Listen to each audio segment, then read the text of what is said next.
Então, irmãos, esse estudo que nós pretendemos nesses dias, escatologia nos evangelhos e cartas sem o Apocalipse. A ideia que eu tenho para esse período, eu não sei quanto vai durar, eu gostaria de compartilhar com vocês um pouco sobre o ensino ou estudo da escatologia. Escatologia é um nome que nós damos na teologia para o estudo do fim, das últimas coisas, para o estudo do futuro. A palavra escatologia, no original grego, ela tem essa ideia, estudo do fim, e na teologia nós chamamos de o estudo das últimas coisas. E quando nós pensamos no estudo das últimas coisas, irmãos, tem umas observações que são necessárias. A primeira coisa que é importante nós pensarmos é o seguinte: quando nós falamos sobre as coisas que devem acontecer no futuro, nós precisamos pensar que os eventos futuros, eles têm relação com a pessoa que falou ou escreveu naquela época. Quando nós falamos hoje do estudo das últimas coisas, nós precisamos pensar que muito do que foi escrito na Bíblia e falado na Bíblia seria no futuro em relação aos escritores do tempo bíblico. Então, quando a gente fala hoje de que vamos estudar o fim, o futuro, eu costumo pensar que é em relação ao meu futuro apenas, que eu vou pensar que são coisas que só vão acontecer daqui por diante. Mas lembrem-se, as profecias bíblicas a respeito do futuro, elas foram apresentadas há quase 2000 anos atrás. Então, eventos futuros em relação ao que Jesus falou, ao que João falou, Pedro, Paulo e os outros apóstolos e profetas, muitos deles já aconteceram. Irmãos, levem isso com vocês. Falamos do futuro, mas é futuro em relação aos escritores e aqueles que proferiram aquelas palavras. Mas fala também de eventos futuros em relação a nós. Fala-se sobre o futuro em relação a mim e a você, porque nós ainda estamos esperando cumprimento de profecias no futuro, mas quando eu falo isso, irmãos, é na tentativa de te mostrar que nem todas as profecias estão ainda para um futuro distante. Muitas profecias já se cumpriram, estão se cumprindo, os últimos dias já estão acontecendo e essa história do fim já está se desenrolando hoje. Quando você pensa no estudo das últimas coisas, pense então que há coisas para o futuro em relação a mim, mas que existiam coisas no futuro em relação aos escritores dos tempos bíblicos. Quando a gente pensa no estudo das últimas coisas, a gente costuma pensar a respeito do futuro do homem, a gente costuma pensar em relação ao futuro do mundo de forma geral e em relação ao futuro da igreja de Jesus. Essa normalmente é a grande preocupação no meio desse estudo. Qual é o futuro do indivíduo? O que está reservado para mim no futuro? O que é que está reservado para esse mundo no futuro? E qual é o futuro da igreja? Qual o futuro daqueles que não pertencem à igreja? Daí, quando a gente estuda a escatologia, a gente observa uma preocupação muito grande com a segunda vinda de Jesus, o arrebatamento, as ressurreições, os julgamentos, o estado eterno. A preocupação gira em torno disso. Jesus disse que vai voltar uma segunda vez. A Bíblia fala que os vivos serão arrebatados. A Bíblia fala que os mortos serão ressuscitados. A Bíblia fala que todos os homens serão julgados e que todos os seres humanos receberão um destino final juntamente com os seres espirituais, anjos, demônios e o próprio Satanás, de maneira específica. A escatologia se preocupa com isso, irmãos, em apresentar o que vai acontecer no futuro em relação a todas essas coisas. Mas eu repito, eventos futuros em relação a nós hoje, que vão acontecer talvez daqui a 100 ou quem sabe 1000 anos, porque afinal das contas, o que nós fazemos hoje de dizer assim, não, nós somos a última geração, Jesus vai voltar nessa geração. Todas as gerações pensaram a mesma coisa, irmãos. Desde que Jesus morreu e ressuscitou, todo mundo acha que Jesus vai voltar nos dias deles. E nós falamos isso, não, eu creio que vou ver Jesus. Bem, a gente pode crer nisso, irmãos, com toda certeza. Isso é parte da fé. Mas o que garante que esse mundo não vai desenrolar por mais 1000 anos? O que garante que ele não vai desenrolar por mais 2000 anos? A gente não sabe. A gente não sabe o que vai acontecer. Mas então, muitos eventos ainda estão para o futuro, como outros já aconteceram, sendo futuro em relação a quem falou nos dias da vida. Bem, talvez alguém diga assim, pastor, eu não sou preocupado com esse negócio de futuro. Eu não tenho essa preocupação não. Você vai dizer, eu não estou nem um pouco preocupado com isso. Mas talvez se a gente não está, a maioria das pessoas é preocupada, irmãos, com isso aí. O mundo é preocupado com o futuro. Daí que a gente observa toda hora que tem um monte de cartomante, necromante, adivinho, jogador de búzios, de tarô, que lê nas cartas, que lê em tudo, gente que lê a mão, todo mundo quer saber o futuro. Você olha por aí, existe uma preocupação muito grande em relação ao que vai acontecer. E não é só uma coisa que existe aqui no Brasil ou dentro da igreja. Todas as religiões do mundo se preocupam com o futuro. Quando você decide estudar as religiões por aí, seja budismo, hinduísmo, islamismo, espiritismo, toda forma de culto, essas religiões elas tentam dar respostas para o futuro. As religiões estão procurando dar para o homem respostas sobre o futuro, porque o homem quer saber o que vai acontecer com ele no futuro. Todo mundo quer saber se existe vida após a morte. Se a vida após a morte é ficar simplesmente parado numa coisa sem graça, ou se é um estado de vida parecido com o que a gente conhece. O povo quer saber se existe inferno. O povo quer saber se o inferno ele é real. Se no inferno tem fogo, se no inferno tem sofrimento, ou se o inferno é apenas aniquilação. Se o homem simplesmente vai ser, explodiu, desapareceu, não tem mais notícia do homem, ele evaporou. O homem quer saber disso. As pessoas elas normalmente estão querendo saber quando isso vai acontecer e que fim vai ter o mundo de forma geral. E as religiões do mundo, todas elas estão procurando dar essas respostas.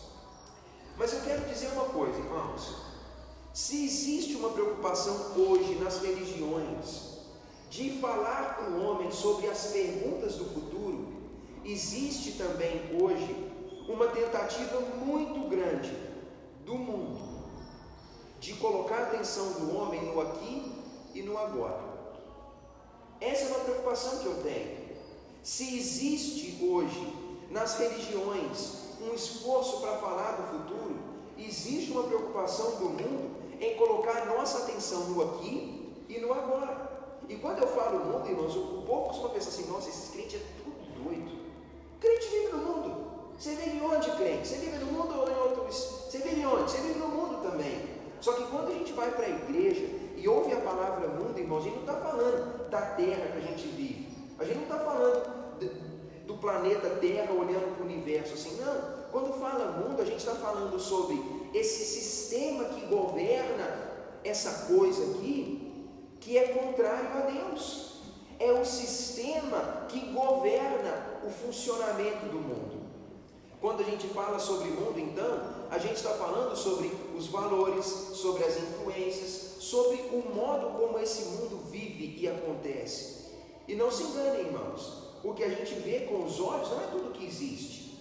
Quando a gente vê alguém fazendo bem, aquilo não é tudo que existe, porque existe uma influência para que o bem aconteça. Quando a gente vê uma coisa ruim acontecendo, a gente pode saber que aquilo não é tudo que existe. Existe uma influência para que aquilo aconteça. Só que o mundo hoje, ele quer dizer assim, os influenciadores, aqueles que formam opinião, aqueles que tanto na televisão, na internet, na política, na economia, ou na área acadêmica, nas faculdades e escolas, aqueles que formam opinião, eles querem dizer constantemente para a gente assim, isso aqui é tudo que existe, isso aqui é tudo que existe, você tem que pensar no aqui, tem que pensar no agora, para com essa bobeira de pensar que tem coisa espiritual por trás de tudo. Mas de fato, irmãos, isso aqui é o que a gente vê, mas a gente não tem dimensão do que acontece nos bastidores, do que está acontecendo nesse mundo.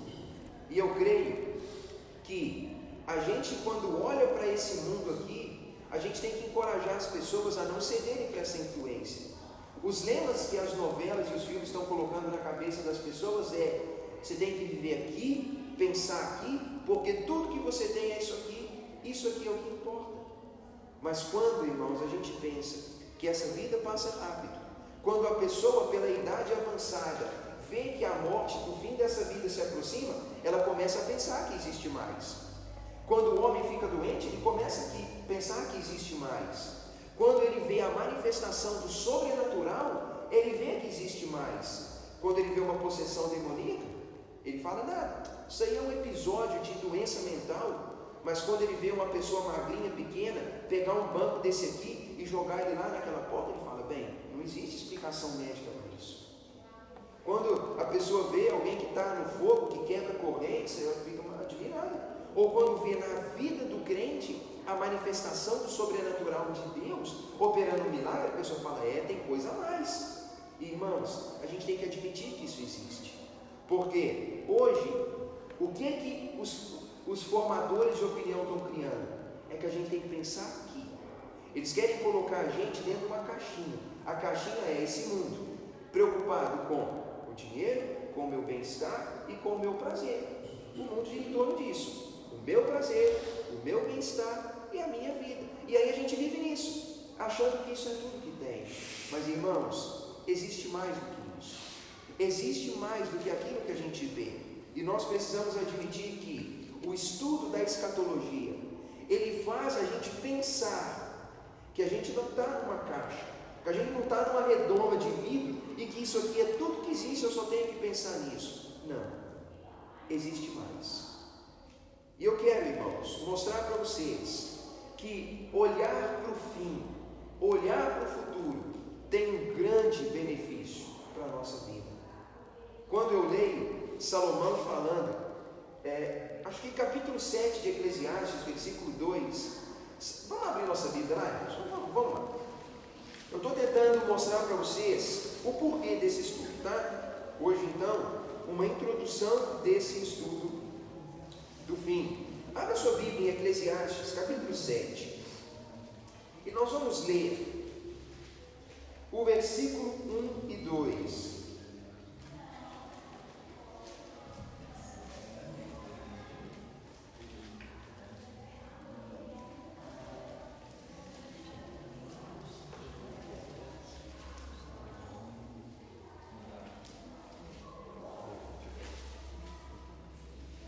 Eclesiastes, capítulo 7, nós vamos ver versículo 2 e o versículo 8. Esses versículos falam de coisas interessantes. Olha como que Salomão fala, irmãos. Ele diz assim, vamos ler o 1 e o 2, tá? Ele diz, melhor é a boa fama do que o unguento precioso, e o dia da morte é melhor que o dia do nascimento. Melhor é ir à casa onde há luto do que ir à casa onde há banquete, pois naquela se vê o fim de todos os homens, e os vivos que o tomem em consideração. Versículo 8 fala assim: melhor é o fim das coisas do que o seu princípio, melhor é o paciente do que o arrogante. Parando aqui, irmãos, para a gente observar uma coisa.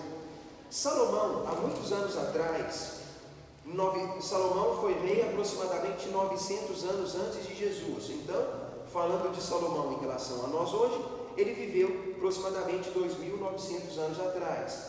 Ele usava nas suas palavras uma maneira de mostrar para a gente que é necessário adquirir sabedoria. E na ótica de Salomão, a sabedoria se adquire não só nos momentos onde tudo está bem, mas que ela normalmente nos vem nos momentos difíceis.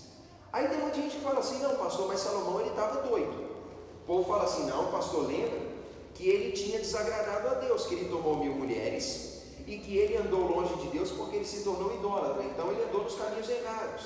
E outros vão dizer assim, Salomão era deprimido, então o que ele fala não tem importância, porque quando a gente lê esses versículos, a gente vai dizer, nossa, Salomão precisava de um remédio, não precisava? De um psicólogo, de um terapeuta, de um remédio, porque ele estava mal com a vida.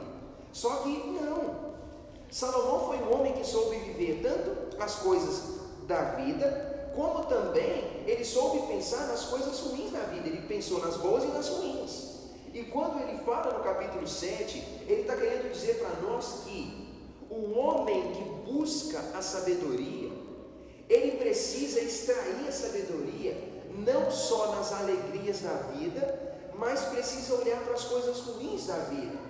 E Salomão chega a dizer que a morte é mais esclarecedora para o homem do que a vida. Salomão diz: onde há luto, há mais oportunidade de aprender do que na casa onde há festa. Porque quando a gente olha para o fim, a gente considera e adquire a sabedoria. Eu digo para vocês, irmãos, sem sombra de dúvidas, quando nós olhamos para o fim, quando nós consideramos o fim, a nossa compreensão da vida muda. Quando nós olhamos para o fim de uma história, a compreensão que a gente tem do início e do meio daquela história muda completamente.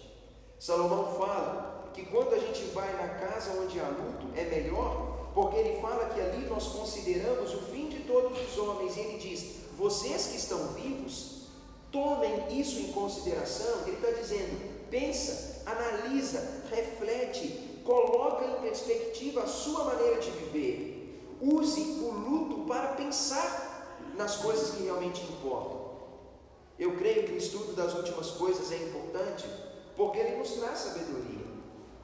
Não se engane, irmãos. Pensar no fim muda a perspectiva do modo como a gente vive hoje. Quando a gente pensa que a vida não é uma curtição total, quando a gente pensa que essa vida não é tudo que a gente tem, a nossa visão do mundo muda.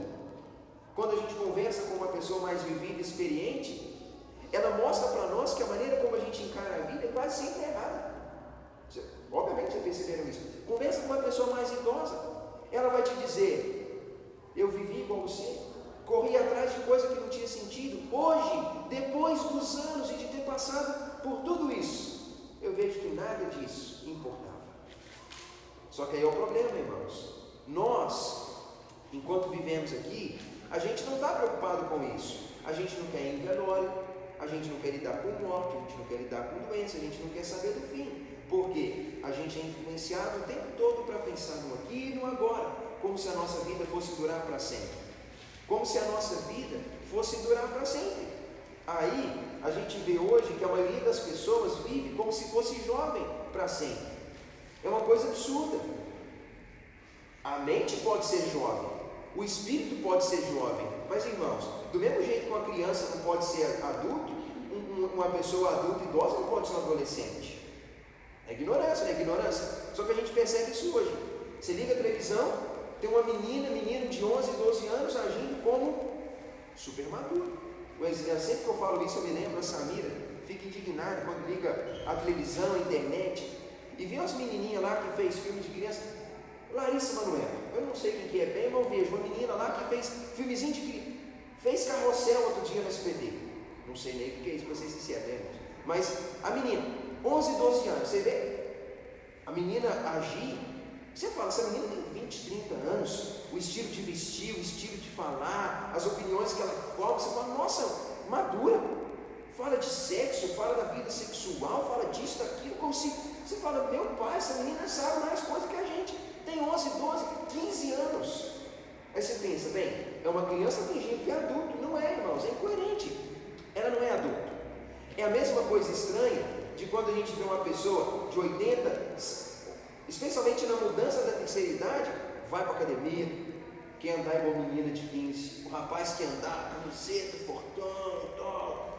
É errado, não é a mesma coisa. Irmãos, o ser humano está deslocado, ele está meio perdido. E sabe por que isso acontece? Porque é influência. Influenciam a criança dizendo que ele tem que ser adulto, influenciam o adulto dizendo que ele tem que ser criança, porque o mundo está querendo colocar a nossa atenção nas coisas daqui. Só que quem vive focado aqui não adquire sabedoria. Não há sabedoria, irmãos, quando a gente não olha para o fim. A vida só faz sentido quando a gente pensa no início e no fim.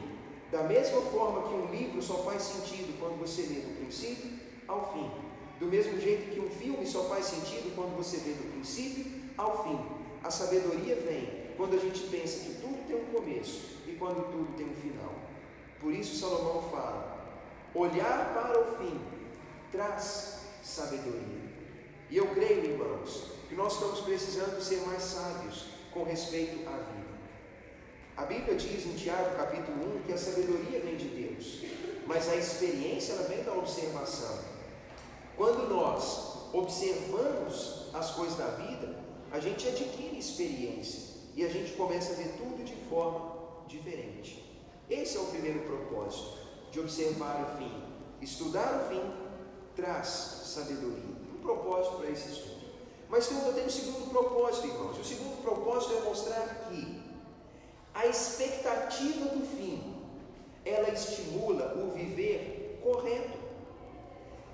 A expectativa do fim estimula abandonarmos o mal para nos apegarmos àquilo que tem real valor.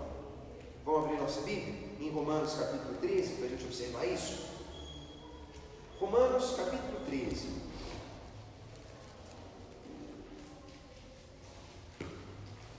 E observem lá como que Paulo fala uma coisa interessante. Vamos ler do versículo 11 ao 14, irmãos, por favor. Vamos compartilhar a leitura. Romanos, capítulo 13, versículo 11 a 14. Vamos fazer uma leitura aqui compartilhada, se possível. Assim a gente pode começar para nós. Se alguém quiser ler, pode ler. Quem não quiser, na sequência pode pular. Só um minutinho. Romanos 13, de 11 a 14.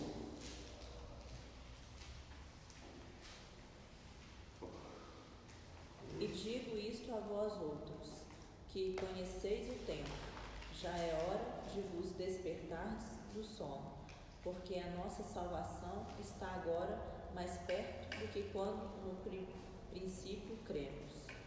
Vai alta noite, e vem chegando o dia.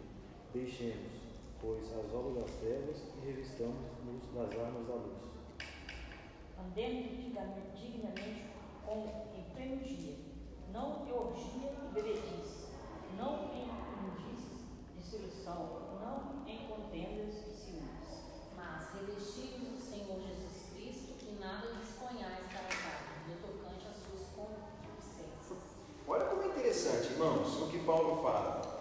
Ele diz: é hora de despertar do sono, é hora de acordar. E ele dá uma explicação, porque a nossa salvação ela está agora mais perto do que quando no princípio cremos.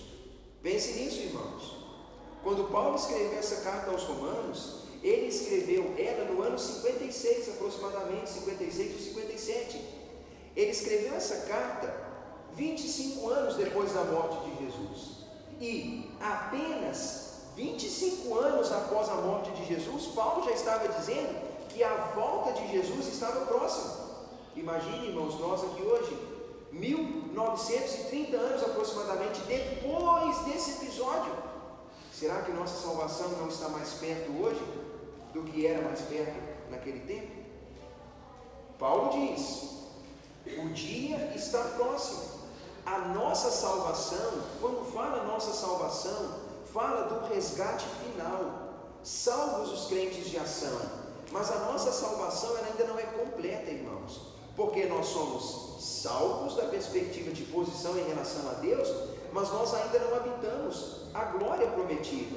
A nossa salvação ela só vai ser completa quando o nosso Senhor nos tirar desse mundo mau e nos levar para estar com Ele. Então, quando Paulo diz que a nossa salvação está perto, ele está falando que se aproxima o nosso resgate, a vinda de Jesus para nos levar. Ele diz então que esse dia está próximo, e ele fala como já está chegando esse dia. Nós precisamos abandonar as obras erradas, precisamos viver dignamente, precisamos ser revestidos de Jesus e precisamos abandonar as cobiças pecaminosas.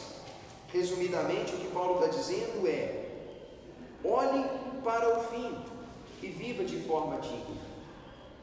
Pense que o fim está próximo e viva de forma digna. Sabe de uma coisa, irmãos? Nem todos os crentes vivem ou procuram viver dignamente. porque eles acham que vão ter tempo. Sempre vão ter tempo. Sempre tempo, sempre tempo. A gente sempre acha que tem mais tempo para a gente ser negligente, para a gente ser rebelde, para a gente ser carnal.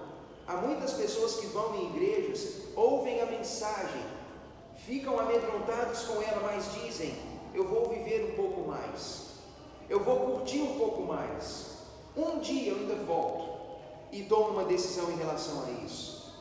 É igual a pessoa que vai no médico, ouve que tem que fazer um tratamento, mas vai para casa e fica rebelde e diz: eu vou só um pouco mais, eu vou beber só um pouco mais, eu vou viver de maneira negligente só um pouco mais, eu só vou comer mais um pouco de gordura e açúcar, e depois eu faço o tratamento, vou a saideira.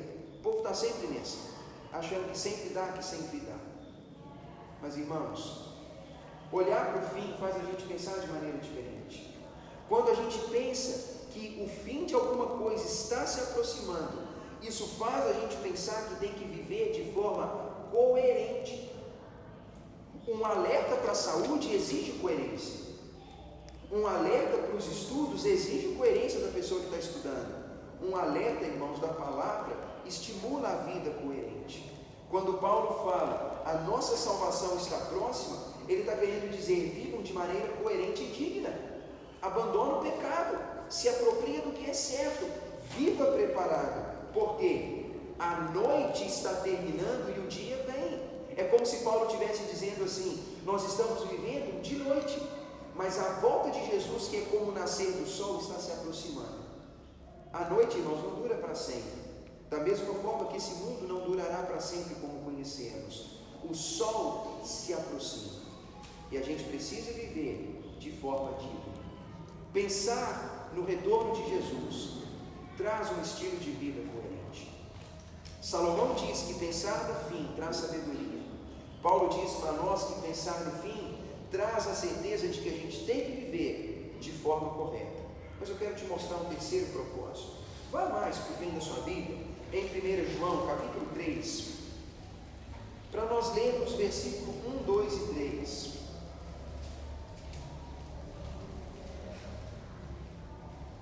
1 João 3, 1, 2 e 3.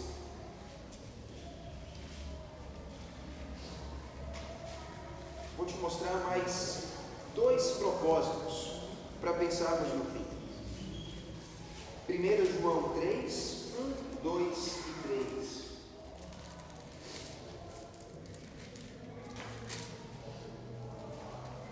Vamos dar sequência, irmãos, na nossa leitura?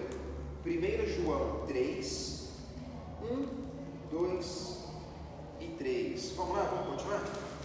Vejo com grande caridade o feito do Pai, que fosse chamado filhos de Deus. Por isso o mundo não nos conhece, porque não conhece a Ele.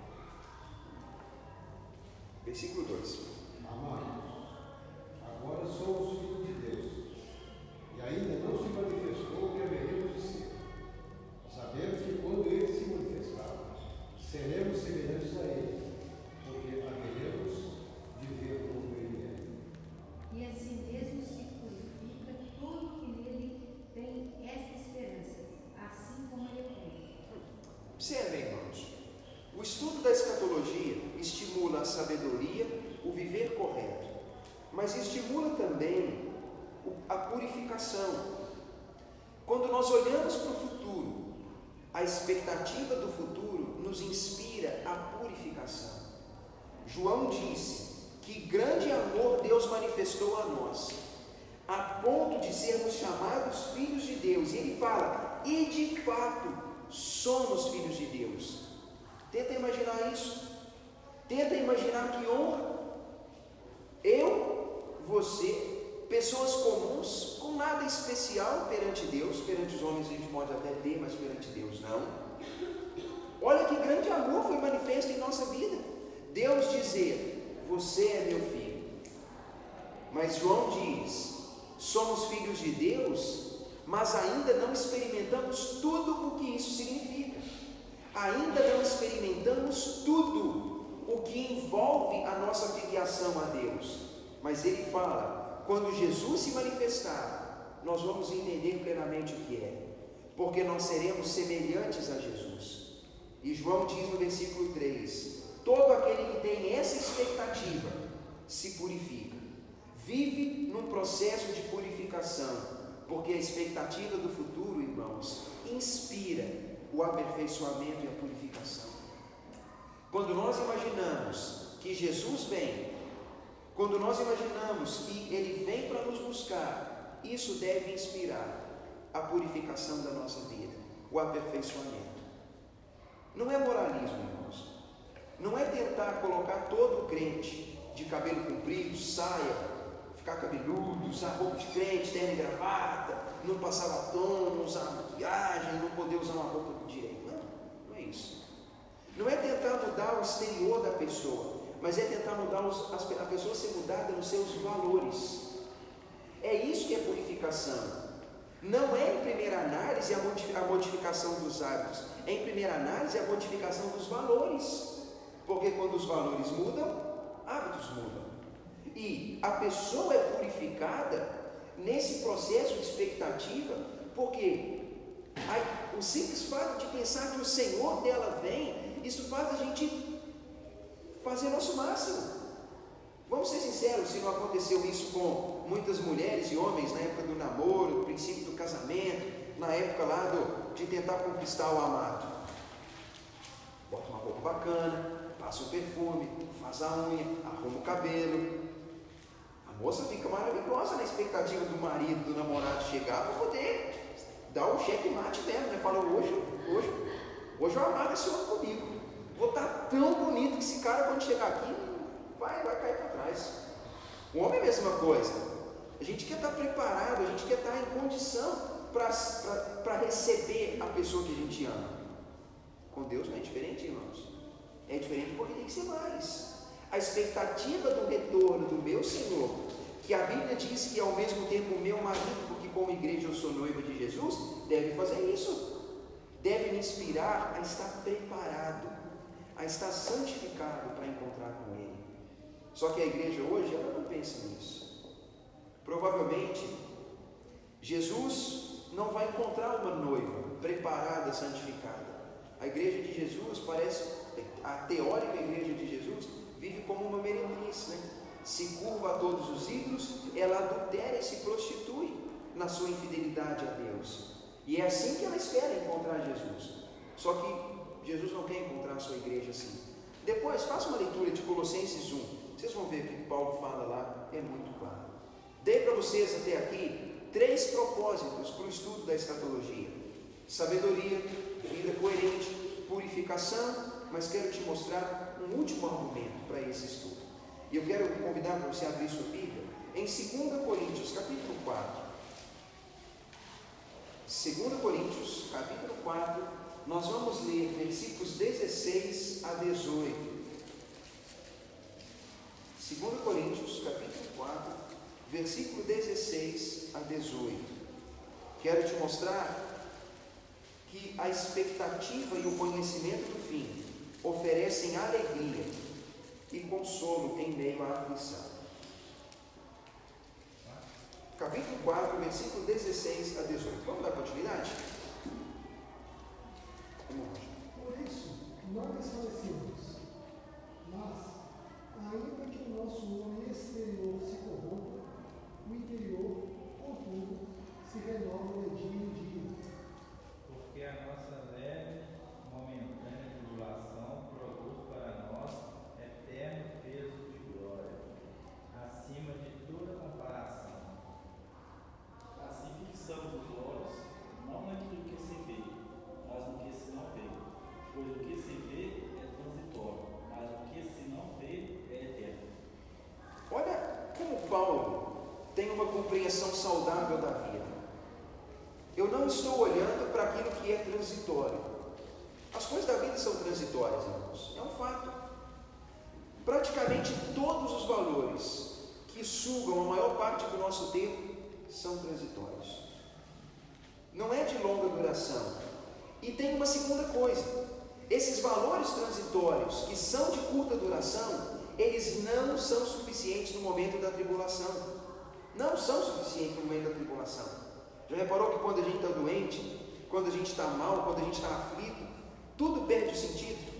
aquele carro que eu sonhei comprar, que me deu uma alegria danada, eu não quero nem dirigir. Aquela roupa bonita, eu não quero colocar. Aquele batom bacana que a mulher comprou, ela não quer passar. Aquela casa que eu fiz, eu nem entro nos cômodos. A aflição, irmãos, ela faz a gente perceber que os valores transitórios não são suficientes. Eles não são suficientes. E Paulo fala: eu não estou desfalecido nem desanimado. Eu estou passando por aflição, por tribulação, mas eu me sinto forte, porque o que me dá suporte na minha aflição não é aquilo que é transitório. O que me sustenta na minha aflição é a expectativa do eterno, é a expectativa do que é para a vida inteira, é a expectativa daquilo que é suficiente. Quando nós esperamos o eterno, muda a visão da vida. É daí que a gente vê, irmãos, que quanto mais cheio de esperança a gente vive, mais força a gente tem para superar as adversidades. Tem pessoas com poucos recursos suportando mais as aflições do que pessoas com muitos recursos. Porque quando a gente olha da maneira mundana, a gente pensa que a pessoa que tem dinheiro, saúde e posses, que ela vai suportar melhor as aflições, mas nem sempre é o que se vê. Tem pessoas com pouca saúde, com pouco recurso e com poucas posses que suportam mais as tribulações, porque elas são cheias de esperança. Elas têm olhado para o fim, e o fim delas dá força para superar todas as coisas. O estudo da escatologia, irmãos, ele é essencial por isso. Ele traz sabedoria, ele traz uma vida coerente, conduz a um processo de purificação, e ele oferece consolo no momento da aflição. E durante esse estudo que quero fazer com vocês, eu quero mostrar, irmãos, que estudar e se preparar para o fim é diferente de se preocupar com o fim. Quando Jesus Cristo disse em Mateus capítulo 6, versículo 28, em diante, naquela passagem que nós conhecemos, sobre buscar o reino em primeiro lugar e não viver inquieto com o dia de amanhã, esse versículo não serve como argumento para não estudarmos o amanhã. Estudar e se preparar é diferente de se inquietar e se preocupar. Eu sinto que eu não deveria pular esse estudo dizendo assim: pastor, para que se preocupar com o dia de amanhã? Jesus disse: busca o reino em primeiro lugar e basta um dia seu próprio mal. Viva hoje e deixa o amanhã para amanhã. Não. Porque se eu não estudar o dia de amanhã, irmãos, eu não vou buscar sabedoria, coerência, purificação e consolo. E tudo isso é importante para nós como igreja de Deus. Eu creio, irmãos, o seguinte: pensar no fim muda a maneira como a gente vive. Responda para você mesmo. Se você soubesse quantos dias te restam, será que você viveria como vive hoje? Se você soubesse que um ente querido seu tem tantos dias, será que seu relacionamento com ele seria o mesmo? Provavelmente não, irmãos. Se a gente soubesse que minha vida vai durar só mais um mês, talvez eu ia jogar tudo pro ar. Eu ia vender tudo que eu tenho.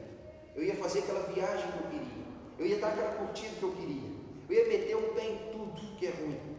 Ia queimar meu dinheiro. Ia deixar tudo para lá. Não ia ser assim? Provavelmente seria. A gente ia viver de maneira mais adequada. Se eu soubesse que meu pai tem só mais uma semana, talvez vocês iam me ver aqui essa semana mais. Eu ia para lá. Ia curtir com ele aquela semana. Ia dar o máximo para aproveitar. O fim faz a gente ver a coisa de maneira diferente. E a gente precisa disso, irmãos. Porque nossa vida costuma ser uma incoerência. Porque a gente não está pensando no que vem depois. Só que aí vocês dizem: pastor, eu não sei se é o fim.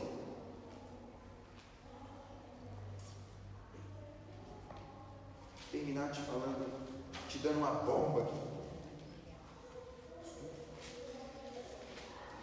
A Bíblia diz, em Lucas capítulo 12, versículo 40: ficai, pois, apercebidos, porque na hora em que você não espera, é exatamente nessa que o Filho vem.